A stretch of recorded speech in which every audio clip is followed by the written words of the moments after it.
Ho visto la macchina e ho detto questa è del mio amico e questo era il cognato di quello che è morto.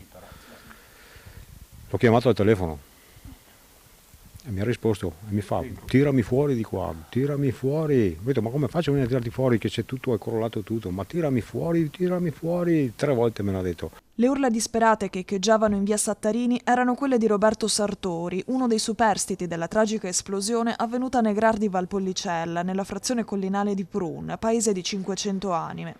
Una deflagrazione imponente, forse causata dall'esplosione di una bombola del gas, che ha provocato il crollo di una palazzina di 3 piani con all'interno Rosanna Marchesini, di 68 anni, il figlio Christian, di 33, e Bruno Savoia, anche lui 68enne, morto schiacciato tra le macerie. Ho sentito un boato terribile, pensavo fosse un aereo che era caduto, un boato però un po' sincopato, era un po' soffocato, probabilmente le mura hanno chiuso.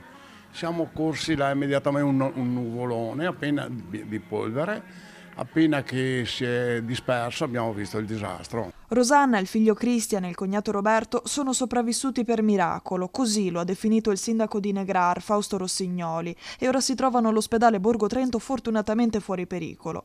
Una tragedia che ha scosso profondamente questo piccolo paese di collina, dove non succede mai niente, così ci dicono i suoi abitanti, ma che ha saputo mettersi all'opera per coloro che si sono trovati senza una casa da un giorno all'altro. Le persone di questa comunità, con il loro grande cuore, hanno cominciato già a pensare a cosa potranno fare nel momento in cui i feriti saranno dimessi, cosa potranno fare per le persone che sono state evacuate perché le loro case non sono più agibili. A Prun resta ora il dolore per la perdita di un compaesano conosciuto e molto ben voluto, Bruno, da poco andato in pensione dopo una vita di duro lavoro. Aveva una gran passione anche per il calcio e ha fatto anche l'allenatore per le squadre qua, diciamo, limitrofe.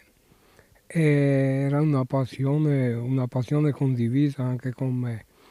Era una famiglia stimata, una famiglia riservata che ha scosso tutta la comunità qua, sia di Prun che dei paesi qua vicini. È facile dirlo quando uno muore, però lui è il caso di dirlo, era una brava persona. Purtroppo 60, appena andato in pensione, eccetera, quindi è stato un dramma mica da poco.